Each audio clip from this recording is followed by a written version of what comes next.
muchachos, amigos, and welcome back to Record Breakers, a music podcast where a group of friends gather together to share music with each other, an album at a time. It's like a little book club for music. Uh, we're back in the saddle again, back on that horse, go ride. Uh, I'm PD Rave, uh, and here with me is my team, my squad, my friends, my not a quorum anymore, but triumvirate. Uh, we have David Majors, aka DJM. Well, hello, PD Rave. Hello, Record Breakers listeners. It is time to talk about music once again. PD, Mm-hmm. you're at like a 10. I need you to bring it down to about a 6. Yeah, it's gonna be tough. I'll try. I'll try, but we've got some hype music to talk about. And of course, over there at the other end, we have Drew Snyder. Hey, here's a little story I got to tell about three bad brothers you know so well. It's me. It's Petey from Miami, and it's David from Detroit. We didn't start way back in history, but it's good to be back. We're we're your music discussion GNU force right here. The story ends where it began.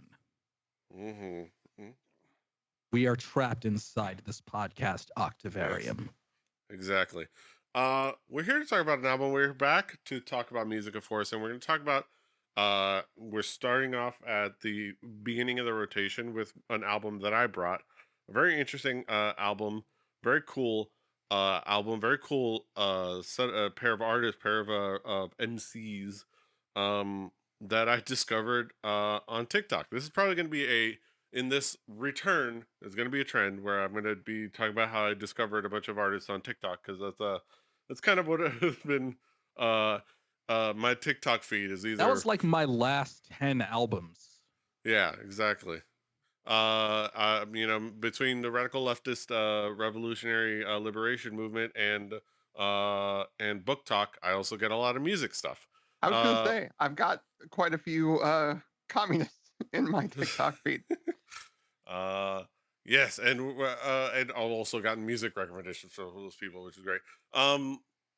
The album at present is a pair of guys that kind of broke into the scene and got their break on TikTok with a couple of their songs kind of like hitting big there, and finally came out with a full-length album. We're going to be talking about Joey Valence and Brae and their full-length album Punk Tactics, all caps.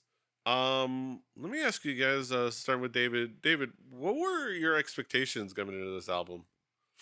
Well, Petey, you've asked me this question for the first time in a very, very long time. And we got an album that I had absolutely no frame of reference for. So my expectations were a complete blank slate. Thank you very much. Mm-hmm. And Drew, what were your expectations coming into this album? So I had no expectations besides seeing the name of the album, Punk Tactics, and I think you said something about bringing a hip hop album, or I had made that assumption because it was name and name, Yeah. which is either usually like a pop sort of duo, or uh, it's a rap duo. And seeing Punk Tactics, I was like, oh, okay, this is probably a rap duo. So like my thought at first was, oh, this is going to be like politically driven, like a Rage Against the Machine thing, maybe. But that was all I was going off of. Yeah. Yeah, it was going to this album. It's a couple of young MCs, Joey Valence and Brae, in their But early not 20s. young MC. No, not young MC. Different guy. Couple of young guys, in their early 20s. Definitely grew up in social media age, but bringing a sound that is very much old school coded. It is the easy pitch would be to say that they are more than a little evocative of young Beastie Boys. Uh, Not just Beastie Boys, but very young Beastie Boys. Very young punk kids from New York City. Like late Uh, 80s Beastie Boys. yes, exactly. Um, and that is going to get you a lot of the way there. As far as like their mentality and approach. It's going to be without kind of necessarily um uh the Intelligence. same I'm just gonna say with it. without the like the group shouts and the call and response. It's a little bit more of like um has a little bit more modern mentality, a little bit more of like a fun loving approach rather than like a uh the approach that It's got a little the bit of BCs. LOL so random in it, if you A little will. bit of like, yeah, so social media mentality of it. Has a lot of like uh samples and little like sound effect samples that they go to. Damn, It son, is where'd you find this? they go with they have a lot of little fun moments, a lot of little fun wordplay. It's definitely based off of taking an old school sound and kind of like using a little bit of like their personality and humor and like injecting it with that. This is not high watermark like uh lyrical masterpiece level.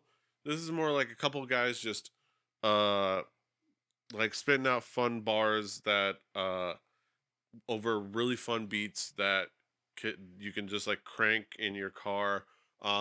They're catchy. They're it's definitely made to be sing alongable. It's definitely made to be uh it's definitely made for the TikTok era. This is almost every song has their like two TikTok hooks. They're 2 1 minute hooks that are meant to like be fit in a TikTok, which is, you know, it's the world we live in. Uh, whoa, um, and it's kind of the it's the world that they grew up in and the world that they know to create in. But I think they do it well, and they do it with with a good like with a really nice approach and a really fun approach.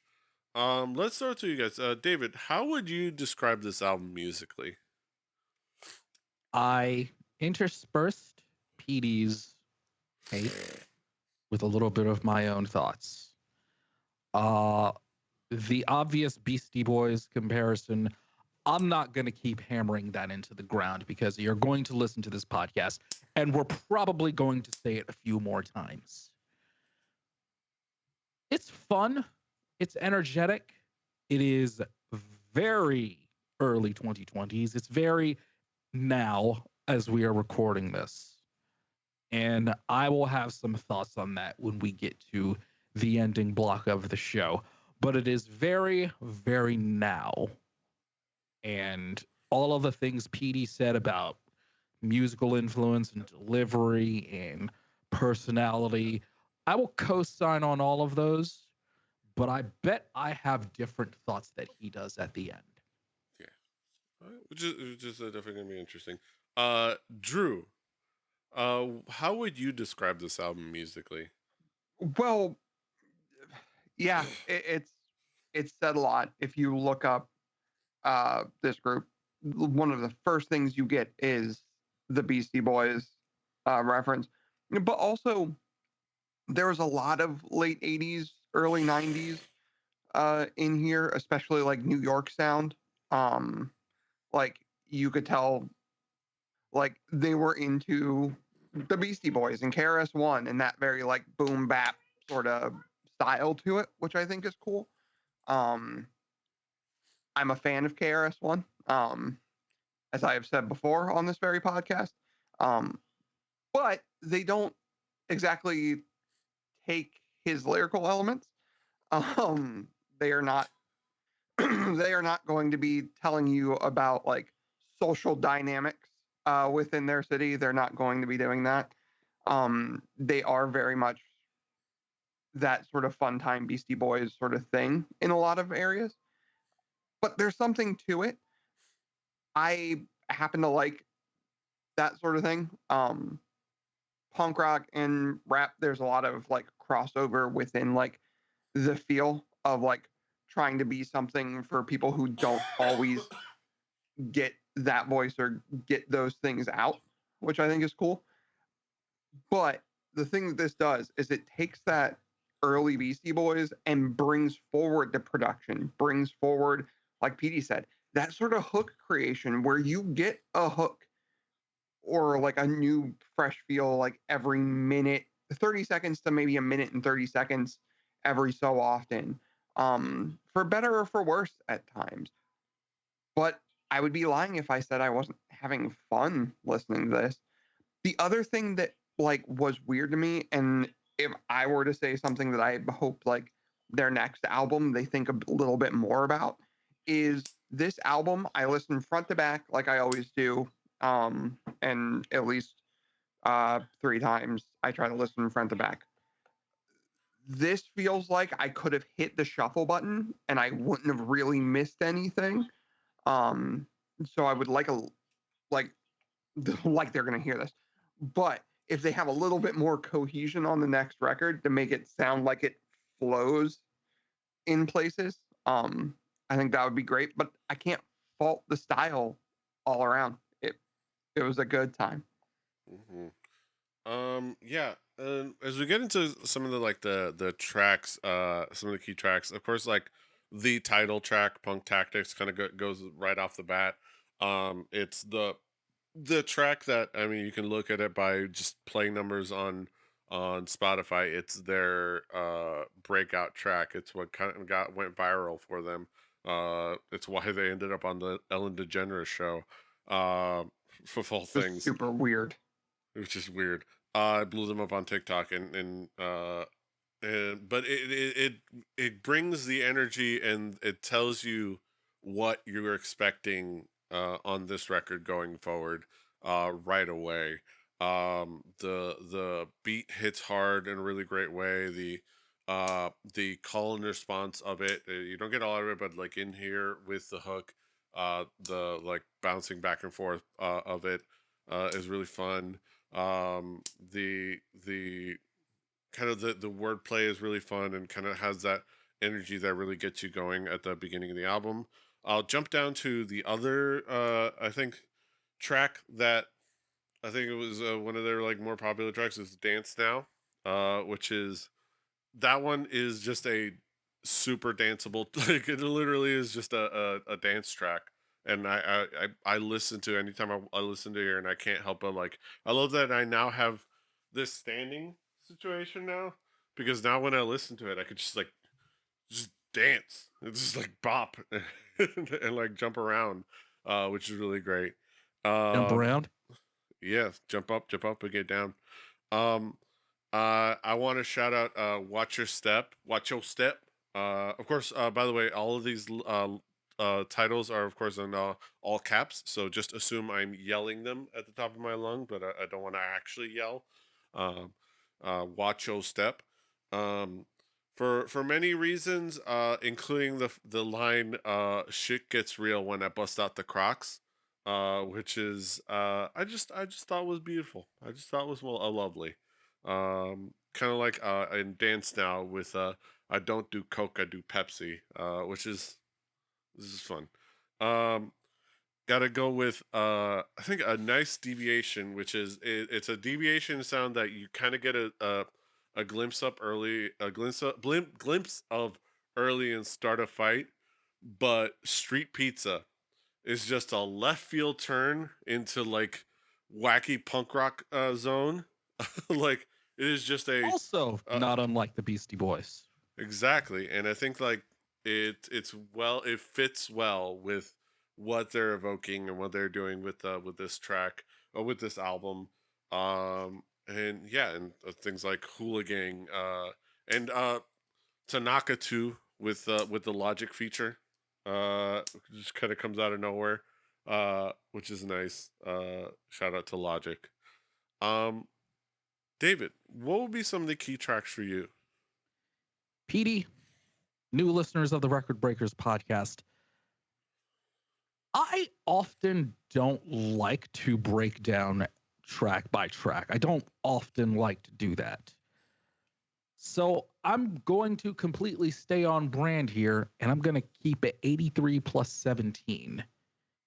With this album, I would say every track is quality. Every track is listenable. Every track is good. Even the one track that I think is the worst, that being Street Pizza, is still pretty fun in its own way. So I'm genuinely saying this album from front to back is total quality. Every track. Give it a listen front to back. Mm-hmm. Drew, what would be some of the key tracks for you? Well, if I were to grab my three, Punk Tactics.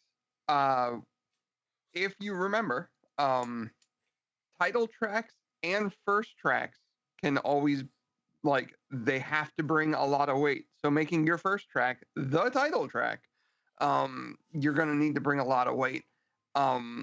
There is 8 digits in the plays for the song Punk Tactics. Yep. There's a reason for that. If the Beastie Boys were the end zone of the football field of rap that you're aiming for, you're in the red zone at this point. You're right there. Right now, or RN as the track is labeled here, I know he's not credited, but did I hear fucking Danny Brown's voice on this track? I swear to God, I heard Danny Brown halfway through this track. It's a great track, regardless. But like, I swear to God, I heard Danny Brown. It threw me the fuck off. Could be. Like right after the first verse. He's not credited, which is what makes me like second guess. And Street Pizza, I had to mention this track because I've never heard of the band Bonjour Senior. I'm gonna assume that's how you pronounce it. I have no idea, like, who this is. I can't find anything on them. Neither can I. The only thing they have on Spotify is this, and I couldn't find anything. But I want to find more about them because they seem cool. And again, it's more of like a party punk song, which felt really random, but also completely fit the theme of the album. So it's like, okay, like I can't be mad. Like, it's a good choice. Yes, it felt random, but like completely made sense with everything else. Yeah. And then it gets followed up by Club Sandwich. Which, by the way, Club Sandwich on the Good Burger 2 soundtrack. Or at least in the movie, it gets played randomly in the movie. How? TikTok is both amazing and terrible for music, I feel like. Yeah. Because how the fuck did these guys start in 2021 and they're on the Good Burger soundtrack and Ellen DeGeneres within like 2 years? Usually, like, if you're gonna like blow up, an overnight success, I feel like, is like the real question 6 years, 7 years. The real question, gentlemen. The real question is where these guys will be in 2025. Yeah, that's a real question. All right, let's loop it back the other way and start with David. What would be your conclusion on this album as a whole? Well, Petey, if I may dip back into the fanny pack wrestling side of things, I'm going to make a comparison. I had to do some digging for this one, but on April 21st, 1983, Tom Billington, known as the Dynamite Kid, and Satoru Sayama, the original Tiger Mask, had 2 matches, April 21st, 1983. These 2 matches had a combined match time of 18 minutes and 4 seconds. Combined. Both of these matches got the 5-star rating from Dave Meltzer of the Wrestling Observer newsletter. Ooh. This album is the equivalent of that. It is a very short 5-star album. Every track is quality, but that's kind of my issue with it. My problem is the whole get in, get out thing. Mm-hmm. The beats are great. The rhymes are fun. These guys are capable. They have good producers. Everything about this is an A. But you guys know me. I don't like the whole get in, get out thing. I don't like that. Mm-hmm. If you feel like you can make a good 35-minute album, I want you to make that 60-minute album. And that's how I felt about this. It felt like I was just getting settled in on my first listen, and I was already on the 11th track, Tanaka. And I don't know, maybe these are just two guys that are just fucking around. Maybe they're just doing this all ironically. Maybe it's all for the memes. Maybe it's all for the TikToks. I don't know. But unironically, this was a great album. And I know it's a great album when my big complaint is I want more of it. That's usually when I give an album a high rating, is when my big complaint is it's too goddamn short. Mm-hmm. Yeah. Drew, what would be your conclusion at the end of the album, at the end of the day? Similar to DJM, but I guess a little bit on the a different side of things. This album was great. It was banger after banger.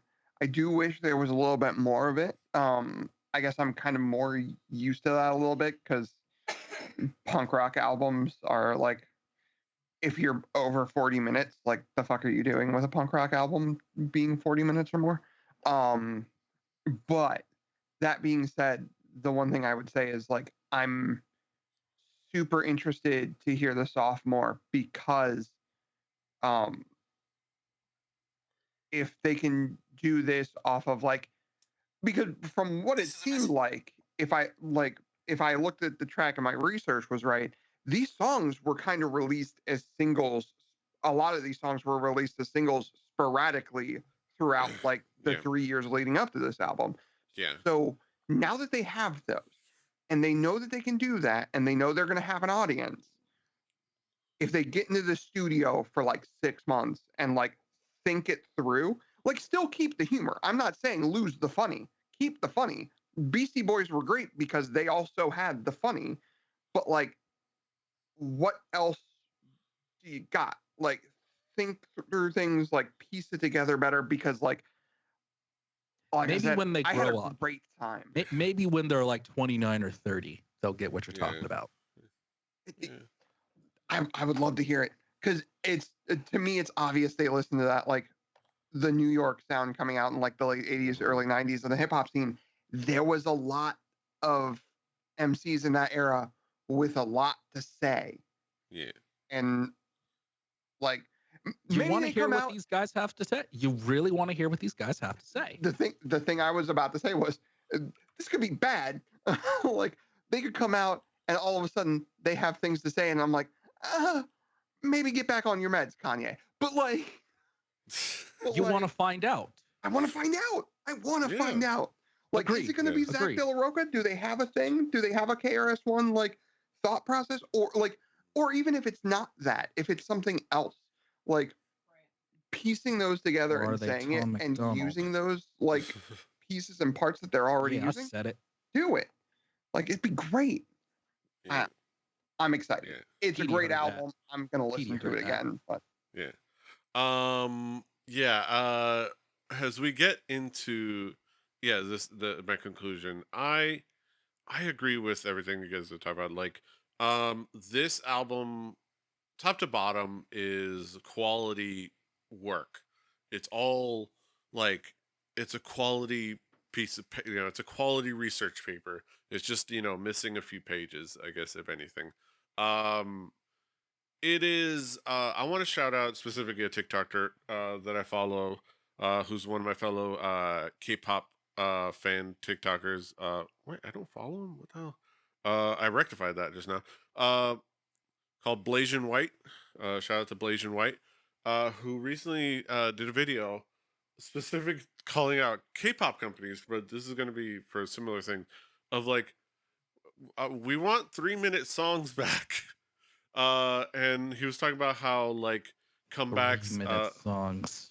like the fact that like a lot of songs in K-pop in particular, but in a lot of songs in, I think that it's something that extends to this as well.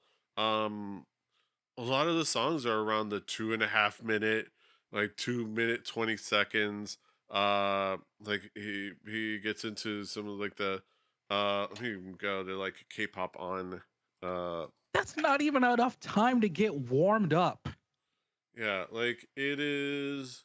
You want like more like K-pop on.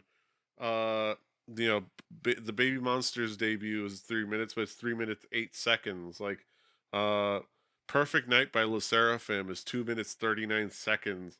Like I remember Soñar by 3 minutes MX is feeling short for a song. like, and Hypen's track is 2.5 minutes. Like, freaking Stray Kids is like barely over 3 minutes. And it's like, So for the listeners, me, DJM, I am a big fan of progressive rock and progressive metal.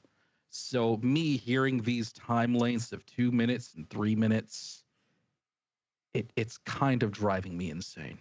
yeah, and like, it is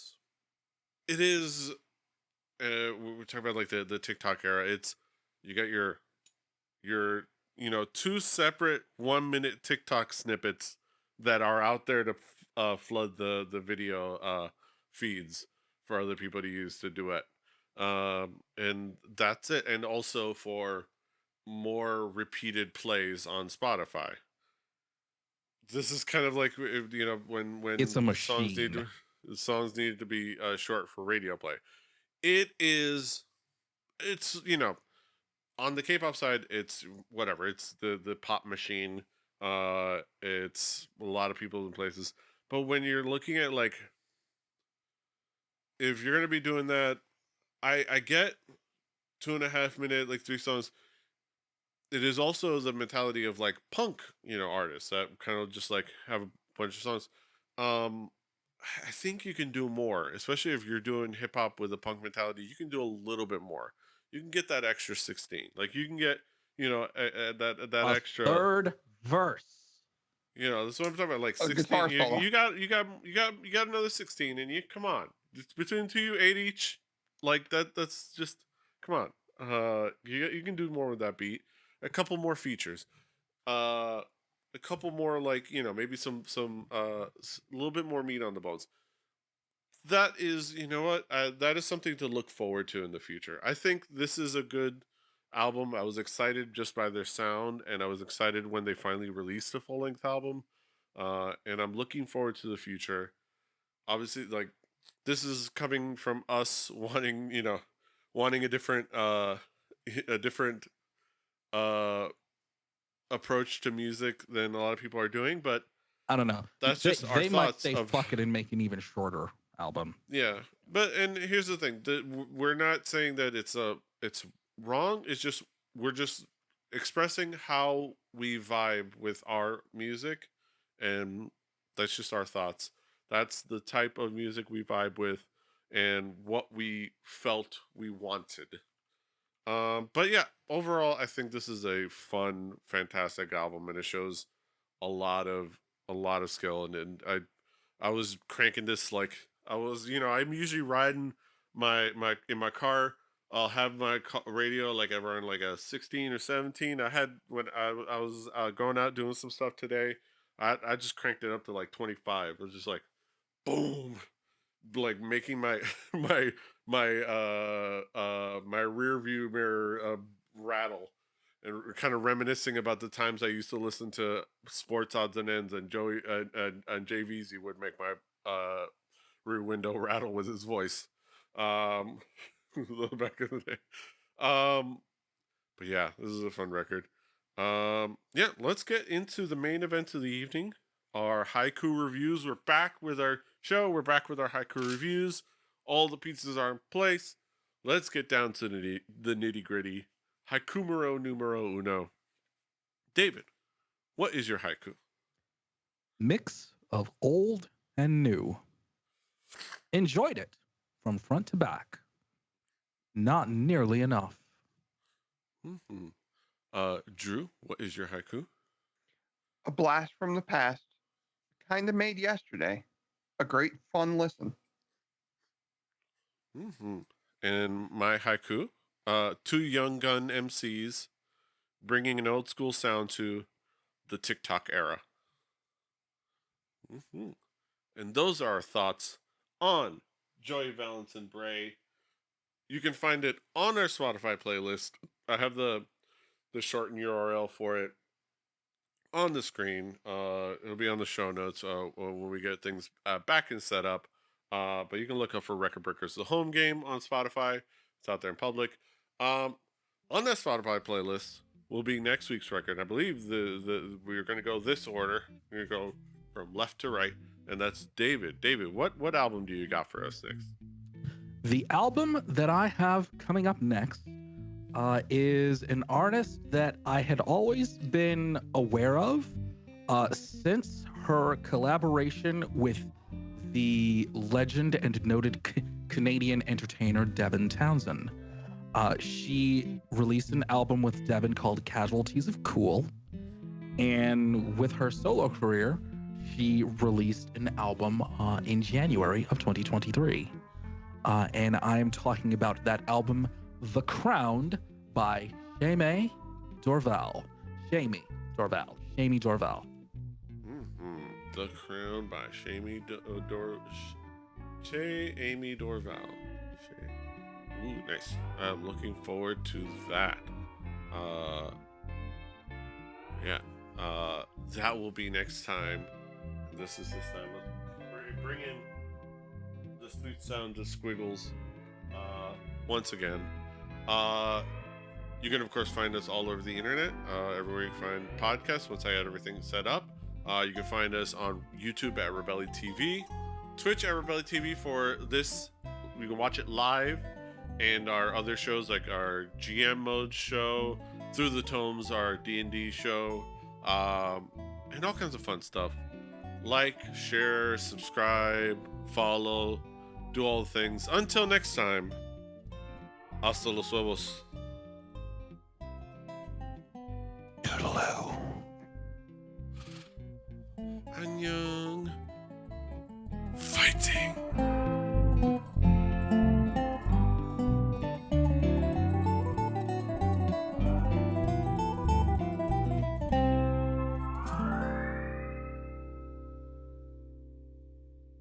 Diamond Club hopes you have enjoyed this program.